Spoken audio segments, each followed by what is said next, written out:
Today we're meeting people who are not afraid to shoot their shot, to chase their dream, like y'all have allowed me to chase my dream as an author. Our first guest is perfect for today. Her new single is called Sell Me No Dreams. Grammy-winning musician Ledisi is here.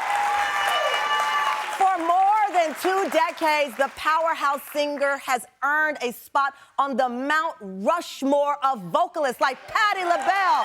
Patti calls her one of the best vocalists that she's ever heard.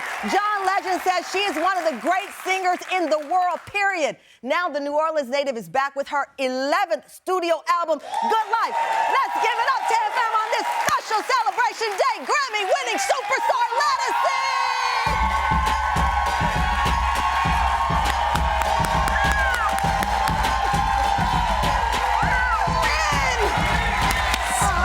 To see you. Thank you for having me here, everybody. Oh my God, you look so beautiful. Thank you so much.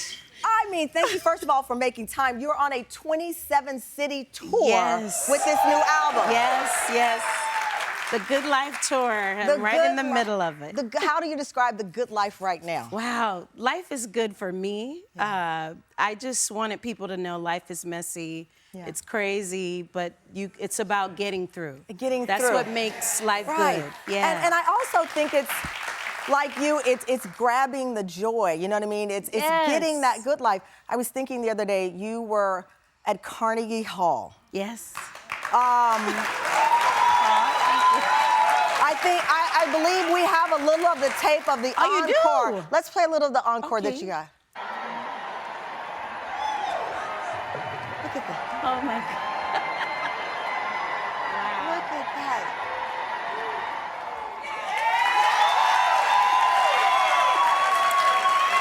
Oh boy. I know that night you were honoring Nina Simone, your tribute album. Ledisi sings Nina. Yes. What is it like? I mean, you're walking out the Carnegie Hall. Yes, I know. It felt like all of the years of all the hard work and all the accolades and people I've met along the way, they were in the audience from all the years.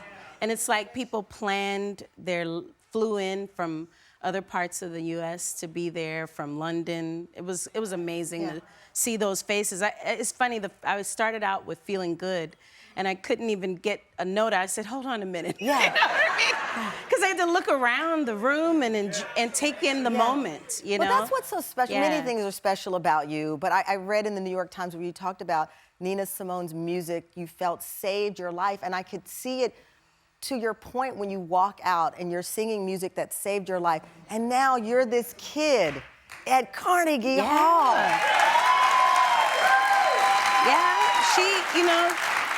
there was a time when the industry told me I wasn't pretty enough or good enough to be a part of it.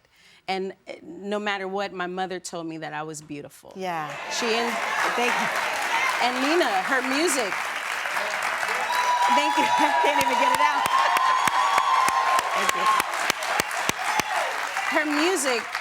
Her music told me, you belong. I get it. Trouble in Mind was one of the songs that really saved my life and reminded me, you're not alone in how you feel, but still resilience. Yeah. That's the word. I'm from New Orleans. We never give up. I gotta tell you, I said, this kid at Carnegie Hall, fully aware you are a grown woman, but when I was still a child. That's what I was gonna say. People don't, because I was a child on stage. I was like, oh my God! Because you go back to that kid. You go back to that kid that people said, you're a dreamer. Good luck. Maybe it'll come true. And in your heart, you know that dream is not there for just to sit. I always knew I would be there one day. I always knew. If I was 90 years old, I was gonna be there, okay? You're gonna roll me out, okay? I knew I was always gonna be at Carnegie Hall. I've been there a few times tributing others like Bill Withers and other artists, but to be there to tribute Nina, it felt like a full circle moment of and it was one of my final Nina performances. That was one of the final ones. Which is what makes it so beautiful, because to your point, you've been able to honor and be a part of honoring other artists, but this particular through line of your heart between Nina and yourself and the timing. Yeah. It's just magical. It was beautiful. I sang my music. I sang in French. I sang classical and R&B. I sang everything. Beautiful. I was showing out. Showing out. Well, coming up, she always shows out. Let us see a special performance for the Tam Fam. But first, we're going to get into her world of life and love. All of the things that make her iconic, plus the voice, of course, graces this stage. We'll be right back with the one and only, the Ledisi.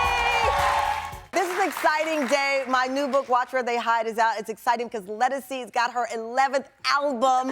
New album, Good Life, is out now. It's a dream come true. I know that you talk about your music and you're performing Sell Me No Dreams a little bit later. All of your music comes from a place of either your life or things you've witnessed. Yes, I love speaking about the human experience. Yeah. Sell Me No Dreams? Sell Me No Dreams, a wonderful writer, Frankie Machine, wrote that song. She's incredible. She said, I wrote that for you years ago, and I couldn't wait for you to sing it. And so I was like, I had it in my phone for months, and Rex, right out, my wonderful collaborator, he says, Led, you got to listen to that song. I've been waiting for you to listen to it. So I heard it, and I said, oh, this is me, honey. This is me. Well, I say that because I Instagram stalked Ledisi. We hung out at Patti LaBelle's house on Thanksgiving. That was so much fun. It was so much fun. Oh, my God. And I've watched this dream of a life. You and your husband, Ron, have been together now, what, 10 years? 10 years. 10 years. I mean, from this love life to the idols honoring you. I mean, Anita Baker, who doesn't tweet out anybody, tweeted out you. She has been my personal promoter in the store. It's crazy. Anita Baker tweeted out, your mic is always on. Yes. Social media, they have a Mount Rushmore of vocalists, and they have you on the Mount Rushmore of vocalists with Patti LaBelle. Wow. Look at this. Aretha, Whitney, Sarah Vaughan, Ledisi. Shaka, Patti. I mean, these are you're on the Mount Rushmore, man. Hello? I did not know that. I'm finding out. I told you I stalked the gram. When they mention Ledisi, I go on. I'm like, what's happening? Well, I think it's because I tribute a lot of people and I study their music. I love adding the greats with nostalgia and contemporary, so I mix it all together. I think the first time I saw you perform was at the White House. You're like a fixture at the White House. Former First Lady Michelle Obama's favorite. I think that's when I saw you. You were invited there. Oh, Lord. You were handpicked for her 50th birthday. So, I mean, the White House numerous times, Carnegie Hall, tree lighting. I mean, the list of things. There's Juneteenth. I mean, you might just run for president. Look at this. That was fun. Oh, my God. I was so nervous. You've been to the White House. Do you have your own key? You know what? When you have a voice and you have a talent like yourself, is to lift people and to inspire. I have a voice that inspires and rings and gets people excited and ignited to do things and make change. Yeah. You have to use it in the proper way. So. Well, you have used it in so many beautiful ways. Thank you. Thank you. For 5 seasons, we've been trying to make it happen. I know, we did it. But it was meant to be on this day. On this day. A very special day in both of our lives.